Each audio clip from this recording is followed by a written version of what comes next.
بررسی پرونده قتل دختری پنجساله‌ای توجیک در روسیه. پدری هویدو برای قتل دخترش حکم ابد را طلب خواهد کرد. لایک وطندوستانه به از ترغیب افراطگرایی برای آنکه قانون از گلوی کاربران اینترنت نگیرد، کارمندان کمیته دین مشورت‌های خود را دادند. چرا همین مرحله افراطگرایی را ذکر میکنند و چرا خلاصه می شود که محض شبکه‌های اجتماعی منبع افراطگرایی می باشد؟ و مقامات توجیکستان تصمیم گرفتند که مردان را برای استفاده خدمات زنان سبکپو جزا ندهند. شروع میکنم از یک خبر دیگر. دادگاه ولایت مسکو امروز به بررسی قضیه قتل وحشیانه هویدو تیلوزاده شروع کرد. در کرسی عیبداری تنها الکساندر سیومین نشسته است. سیومین از روی 4 اتهام از جمله کشتار و تجاوز کودک، آزار جنسی نابالغ و عملهای بداخلاقانه در دادگاه پاسخ خواهد گفت. عبدالسلام سعیدов پدر هویدو میگوید از دادگاه طلب دارد که گمانبر قتل دخترش را به حبس ابد محکوم کند. هویدو تیلوزاده ماه ایول سال گذشته به قتل رسیده بود و از میدانچه بازی در شهر سرپوخوه ناپدید شد و جسدش را روزی دیگر در برخالطه ورزشی در نزد روی آهن پیدا کردند. جسد هویدو را در شهر کولوب به خاک سپاریدند. قتل هویدو سال گذشته جامعه توجیکستان و روسیه را تکان داده بود. سالهای اخیر در توجیکستان چندین نفر را با گناه لایک گذاشتند و یا بازنشر مطالب در شبکه‌های اجتماعی به زندان انداختند. اما ظاهراً حکومت کشور درک کرده است که از روی مجازات نمی شود از افراطی شدن جوانان طریق اینترنت جلوگیری کرد. الکی طرحی برای سبک نمودن جزا نسبت این نوع عملها تهیه شده است. ولی نمایندگان کمیته دینی توجیکستان با نشر توصیه‌های تلاش کردند نشان بدهند که عالم مجازی را می شود به منفعت دولت استفاده کرد. این موضوع را مومن احمدی در مرکز خبری تحقیق دارد و جزئیات را از او می‌پرسم. مقامات کمیته دین در یک مقاله به کاربران شبکه‌های اجتماعی توصیه دادند که به شعارهای وطندوستانه، رمز ملی و یا موادها درباره دستاوردهای حکومت تاجیکستان حتما تگمه لایک را زیر کنند و آنها را بازنشر نمایند. اما در ضمن همراهی نشان دادند به گروه‌های شبهه‌آور، نوشته‌های دینی و به دوستی پذیرفتن افراد ناشناس را کمیته توصیه نداده است. در ادامه مقاله همچنین مشورت داده شده است که در شبکه‌های اجتماعی با نام‌های خود صفحه باز کنند و یا اگر از اسم مستعار کار می‌گیرند آن باید ملی و بی خطا باشد. این چنین توصیه شده است که کاربران تنها عکس‌های خود را در صفحه‌های خود گذارند که از هر گونه اشاره‌های اغواگرانه و بی‌آدابانه عاری باشند. با چنین تاکید در نهایت مؤلفان مقاله سامانه کمیته دین اینترنت را به عنوان سرچشمه اساسی افراطگرا شدن جوانان نام بردند. با گفته مقامداران آنها میخواهند با مشورت‌های خود از مغزشویی شدن جوانان از سوی گروه‌های افراطگرا جلوگیری نمایند. گذشته از این خاطر رسان می نمایند که حتی در اینترنت نیز باید آداب گفتار را رعایت نمود. تطبیق استراتژی ملی جمهوری تاجیکستان اوید مقاومت با اکستریمیسم و تروریسم برای سالهای 2016 و 2020 و اینچنین در نتیجه گذراندن چند پرسش و تحقیقات هایی که از جانب کمیته دین تنظیم عنعنه و جشن مراسم نزد حکومت جمهوری تاجیکستان انجام داده شد، به این خلاصه رسیدیم که برخی از جوانانی که گرفتار دام گروه‌های افراطی و تروریستی میشوند محض در نتیجه استفاده نادرست از اینترنت و شبکه‌های اجتماعی به این دام میافتند. به همین خاطر به این خلاصه رسیدیم که در همکاری با همکارمون مدیر بخش تحصیلات دینی کمیته معروف شون نصرالدین یک مقاله را در شکل بیشتر مراجعت به تصویب برسانیم که تا جوانان از استفاده درست اینترنت و شبکه‌های اجتماعی برخوردار باشند و در زیر آن همچون توصیه به قشر مخصوصا جوان کشور چند توصیه ها هم پیشنهاد کرده شد. کارشناسان میگویند در این مقاله بعضی مصلحت‌ها عاقلانه هستند و به معیارهای سوادناکی وسایل اخباری عامه دخل دارند. بعضی دیگر پیشنهادها را یک نوع تبلیغات عنوان میکنند. اصلا مقاله بیشتر پند و نصیحت است، نه خلاصه کدام پژوهش جدی علمی. آنها یگان دلیل های اساسناک را پیش نمی آورند. همه این بیشتر نظری سوبیکتیوی و یا شخصی آنها را میماند که باید در بلاگ ها و یا شبکه های اجتماعی نشر شود، نه طریق وسایط اخبار عمومی. هیچ معلوم نیست که چرا آن را در شکل مقاله درج کردند. با وجود آنکه آنها چند بار در مقاله درباره کدام یک تحقیقات و یا تحلیل اشاره میکنند، اما یگان استناد نمیآورند و سوال مطرح نیز همین است که خلاصه های آنها در کدام اساس است. چرا همین مرحله افراطگرایی را ذکر میکنند و چرا خلاصه می شود که محض شبکه های اجتماعی منبع افراطگرایی می باشد؟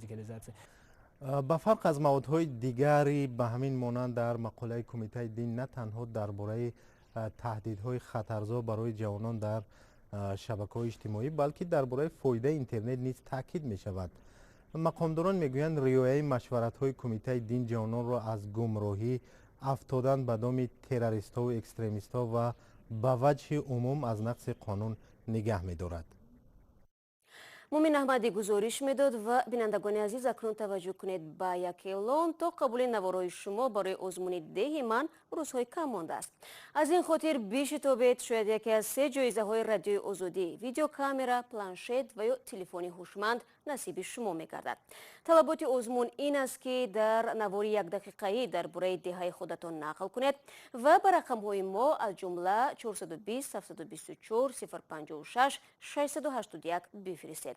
نوارهای آنهایی که تا این لحظه به آزمون فرستاده بودند در سامانه رادیو آزادی در بخش ده من یک پاره خاک وطن گذاشته شده است. ضمناً مؤلف نوارها باید خود شما باشید. نوارها را بهتر از طریق واتساپ و وایبر به ما ارسال کنید. همچنین ما آماده قبول عکس و نوار و خبرهای روز از شما کاربران گرامی هستیم. تنها خاطررسان میشوم که شما باید اول مواد خود را به ما بفرستید، بعداً ما برای گرفتن تفصیلات برایتان زنگ میزنیم. حکومت تاجیکستان پیشنهاد مجازات مردانی به اصلاح سبکپو را نپذیرفته است. در آخر سال 2017 هم دادستان کلی تاجیکستان در طرح علاوه ها به کودکس حقوق ویرانکنی ماموری پیشنهاد کرده بود که برای استفاده از خدمت فاحشه ها جزا تعیین کرده شود. اخیراً جزا و جریمه زنان برای مشغول شدن به تنفروشی سخت‌تر گردید، اما مثل که مردان صرف نظر شدند. این موضوع را همکارم عبدالله اشورف دنبال داشت و حالا به او رو میارم. خب عبدالله سلام. یعنی میتوان گفت که مردان برای استفاده خدمات زنان سبکپو حتی تنبیه نخواهند شد؟ سلام. واقعا شهلا بعد از 2 سال کودکس حقوق ویرانکنی ماموری تغییر یافت، اما برای مردانی که از زنان تنفروش استفاده میکنند جزا تعیین نشد. برعکس آن جزا و جریمه برای مشغول شدن به تنفروشی سخت‌تر گردید. بر اساس تغییر اخیر در کودکس حقوق ویرانکنی ماموری جریمه برای مشغول شدن به تنفروشی 2 برابر بیشتر شده است. اگر قبلا برای این کار از 550 تا 1100 سامانی جریمه پیش بینی میشد، حالا جریمه تا 1650 سامانی تعیین شده است. برای تکرار این عمل از 1650 سامانی تا 2750 سامانی جریمه و یا 15 شبانه روز حبس مقرر شده است. با این وجود در دادستانی کل میگویند وارد نشدن لایحه قانون برای جزای مردانی که از تنفروشان استفاده میکنند معنای پوره رد شدن آن را ندارد. در دادستانی کل به رادیو آزادی گفتند احتمال است در آینده دوباره این لایحه پیشنهاد شود و شاید جانبداری گردد. در تاجیکستان زن را برای تنفروشی جریمه یا حبس میکنند، ولی مردان از جوابگری آزادند، هرچند از نگاه اخلاقی رفتاری هر دو محکوم می شود. خب ببین عبدالله، زمانی که این پیشنهاد دادستانی کل تاجیکستان رسانه‌ای شد، سر و صدای زیادی به بار آورد که هم مخالفان را داشت و هم جانبداران را. حالا که این پیشنهاد به متن قانون وارد نشد، واکنش‌ها چگونه هستند؟ شهلا، فعالان جامعه شهروندی تنفروشان را از جمله بی‌حقوق‌ترین قشر جامعه در تاجیکستان مینامند و میگویند جزا نگرفتن مردان برای استفاده از خدمات زنان فاحشه مثل این است که کسی را برای فروش مواد مخدر جزا میدهند اما خریدار را نه. جامعه شناسان میگویند در جمعیتی که زنهایش چنین راه را انتخاب کردند، پس مشکل را در مردهای جامعه باید جست، چون محض آنها زنان را به این روز رسانیدند.